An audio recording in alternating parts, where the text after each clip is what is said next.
비상계엄 내란 사태에 직접 연루된 국방부 군인들의 고위 간부들이 있고, 그리고 내부에서는 이에 부하 수행한 사람들도 있지 않겠습니까?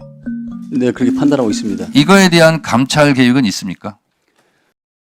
PD 수첩에 나왔던 내용입니다. 계엄군이 정말 헬기에서 내려보니 국회라서 당황했다면 내란 수계 지시에 순응해서 일사불란하게 움직였다는 게 말이 됩니까? 다른 방송사나 기타 종편 SBS를 통해서 군인들은 몰랐다 이런 식으로 가는 것 같은데요. 그날 국회 안에 있었던 보좌관들이 증언해주고 있습니다. 그들은 일사불란했고 각자 역할을 맞춰서 진입했다고 말입니다.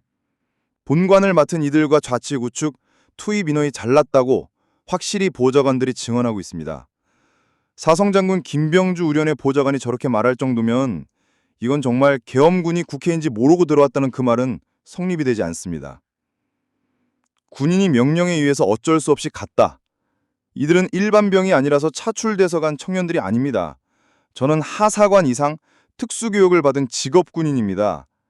즉 이들은 알고 동조했으며 내란에 가담했다는 정황이 속속 드러나고 있습니다.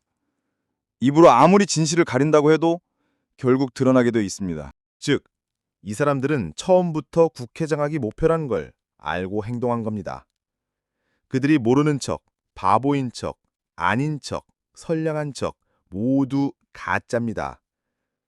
총을 들었고 실탄 장착했으며 사살부대를 들었고 체포조를 운영하며 적급 국회를 유린한 것은 국민을 유린한 것이고 그 자체로 내란 적극 가담입니다. 어제 PD 수첩을 보면서 전 느낀 것이 이들은 단순 가담자가 아니다.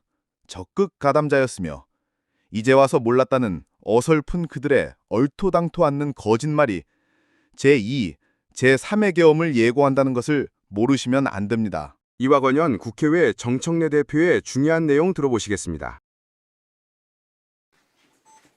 윤석열 내란 수계 피의자가 네, 군통수권자를 동시에 한 적이 있죠. 그 겹치는 기간이 있었죠. 좀 다소 좀 기간이 있었습니다. 네, 모순 중에 모순이죠. 헌법 69조에 대통령이 취임 선서를 할 때 나는 헌법을 준수하고 국가를 보위하고 이렇게 취임 선서를 합니다.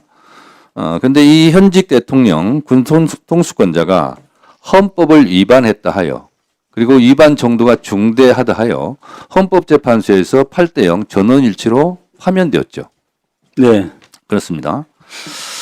그런데 이 헌법만 파괴한 것이 아니라 헌법을 준수하고 국가를 보위하고, 그래서 보위라는 뜻이 무슨 뜻인지 알고 계시죠? 네, 보호하고 지킨다는 뜻이죠. 그런데 이 내란 수계 피의자 윤석열뿐만 아니라 실제로 국가를 보위해야 될 국방부 고위 간부들이 주요 임무 종사자로 지금 재판을 받고 있습니다. 굉장히 심각한 문제죠. 그런 의미에서 제가 몇 가지 질문을 드리겠습니다. 자, 비상계엄 내란 사태에 직접 연루된 국방부 군인들의 고위 간부들이 있고, 그리고 내부에서는 이에 부하 수행한 사람들도 있지 않겠습니까? 네, 그렇게 판단하고 있습니다. 이거에 대한 감찰 계획은 있습니까? 지금 내란과 관련돼서 그걸 저는 해야 된다고 봅니다. 그리고요, 군에는 지금 이 내란 부하 수행, 그리고 적극성을 띠고 부하 수행한 자들을 감찰해서 속아내는, 그래서 군을 건강하게 만드는 작업을 하나 해야 되고요. 또 하나는 이와 균형을 맞춰서 실제로 땅에 떨어진 군의 사기를 진작하는 것도 동시에 병행해야 된다, 이렇게 생각을 합니다. 그래서 예를 들면 이런 겁니다. 조성현 수방사 제1경비단장 같은 경우 내란을 막는데 굉장히 중요한 역할을 했죠. 네, 그리고 헌법재판소에서도 분명하게 서강대기를 넘지 말라 함으로써 내란을 막는 중요한 역할을 저는 했다고 보고, 또 헌법재판소 판결문에 보면 이런 대목이 나옵니다. 소극적으로 임무를 한 군인과 시민들 덕분에 내란을 막을 수 있었다. 헌법재판소 공식 판결문에 이렇게 나옵니다. 그러면 소극적으로 임무를 했다는 것은 실제로 저항을 했다는 뜻이거든요. 그래서 이런 조성현 대령을 비롯한 이렇게 내란을 막는데 또 힘써 일한 군인들이 있을 겁니다. 그래서 옥석을 구분하는, 그래서 적극적으로 가담하거나 부하 수행하거나 내란에 참여했던 사람들은 처벌을 해야 되는 것이고, 헌법재판소 판결문에 나와 있는 것처럼 소극적으로 임무를 수행한 사람들에게는 상을 줘야 되는 것이다. 그래서 그것을 해야 될 것이 우리 국방부 장관의 특수한 임무가 아니겠는가, 그런 생각이 듭니다. 네, 정청래 의원님께서 말씀하신 그 내용을 제가 말씀을 드리면은 조금 있다가요. 제가 시간이 예. 없으니까요. 그래서 그 중에 하나로 저는 국방부에는 왜 차관이 한 명인가, 2차관 제도를 도입하는 것이 어떨까, 그런 제안을 드립니다. 그래서 국방부 업무가 크게 분령으로 보면 군정과 군령이 있지 않습니까? 예, 근데 이 무인기라든가 드론이라든가 이런 군령 체계를 어지럽힌 그런 경우가 실제로 있지 않습니까? 그리고 현역 장교의 놀라운 증언도 있고 또 외환 유치죄에 대한 짙은 혐의도 있고, 그래서 군령을 또 바로 세워야 되는 그것도 국방부 장관의 임무라면 군정과 군령을 좀 나누어서 제2차관 제도를 도입해서 군의 사기도 진작하고 또 적극가담자를 색출하기도 하고, 그래서 전반적으로 국방부의 위상을 좀 높이는 그러한 일에도 적절하다. 그래서 제2차관 제도를 저는 도입할 것을 한번 검토해 보셨으면 좋겠다, 이런 생각이 들고요.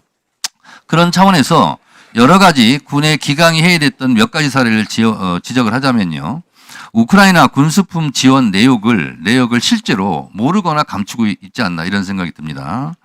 문재인 정부 때는요, 비살상용 의약품, 의류 등을 주로 지원했는데 윤석열 정부 들어서는 군수 자원을 지원했는데 이것도 거의 뭐 무상 대여가 아니라 무상 양도를 해가지고 지원한 것이 어디로 가 있는지도 모르고 내역도 파악을 못하고 있더라고요. 그래서 이것도 파악을 하셔서 저한테 보고해 주시고요. 그 다음에 비상계엄 사태 전에 무인기 자세히 말씀드리지 않았습니다만 이것도 자세하게 해야 되는데, 무인기를 10월에 띄웠는데요. 이 띄우려면 5, 6월에 이것을 준비했다는 거 아니겠습니까? 그러면 비상계엄을 5, 6월에 이미 실행한 것이 아닌가, 작전을 세워서, 그런 생각이 들고, 병무청장님, 네. 왜 상관도 없는 병무청 대전 청사에 지하 벙커를 세웠습니까? 벙커를 왜 만들었어요? 네, 벙커를 만든 것은 아니고요. 자, 이게 완공이요. 2024년 11월 4일에서 11월 30일이거든요. 비상계엄 직전입니다. 그러니까 언론에서도 이거 분산 수용하려고 했던 거 아니냐. 저도 그 대상이었어요. 수거 대상이었으니까. 1분 더 드리십시오. 의원님들 가능하면 시간 내에 네. 보충 저도 시간을 더 드리겠습니다. 노상원 수첩 등에 의하면 체포 리스트에도 적어도 상위권에 랭크돼 있고, 노상원 수첩에 의하면 수거 대상이고, 분산 배치되거나 백령도 물고기밥이 되거나, 이런 상황에서 병무청에서 왜 지하 벙커가 이렇게 필요했습니까? 네. 그래서 지금 어제 어떤 언론에서 이게 비상계엄 분산 수용용 시설이 아니었느냐, 이런 의혹을 제기하고 있어요. 그 부분에 대해서도 지금 해명할 수 있어요? 네, 답변 드리겠습니다. 조금 이따 하시고요. 나머지 부분도 제가 서면 질의하겠습니다. 예산에 관련된 거. 자, 한번 해명해 보세요. 네, 의원님, 저희 종합상황실은 없던 것을 새로 지하에 설치한 게 아니고 기존에 운영되던 일반 회의실과 같이 쓰던 종합상황실을 지하로 이전 설치한 것입니다. 자, 네. 의심받는 일 하지 마시고요. 네. 그리고 어제 뭐 어떤 언론 보도가 있었는데 거기에서 적극 해명하시기 바랍니다. 네, 알겠습니다. 지금 말씀하십시오. 청장님. 네. 저기 2024년 1월에 행안부의 중앙행정기관 비상대피시설 구축 계획에 따라 24년 1월에 계획이 세워졌고 상황실에 대한 점검은 23년 8월에 점검이 이루어졌습니다. 그래서 이 구축 계획에 따라 관련 기관과 예산 협의를 거쳤습니다. 그러니까 지하 상황실을 새로 구축한 게 아니고 기존 9층에 있던 일반 회의실과 종합 상황실을 같이 사용했었는데 그거를 지하로 이전 설치한 상황입니다. 다만 설치하는 과정에서 예산의 시급성이라든가 사업의 유사성 판단에 있어서는 미흡했던 부분이 있습니다. 앞으로는 동일 사례가 발생하지 않도록 하겠습니다.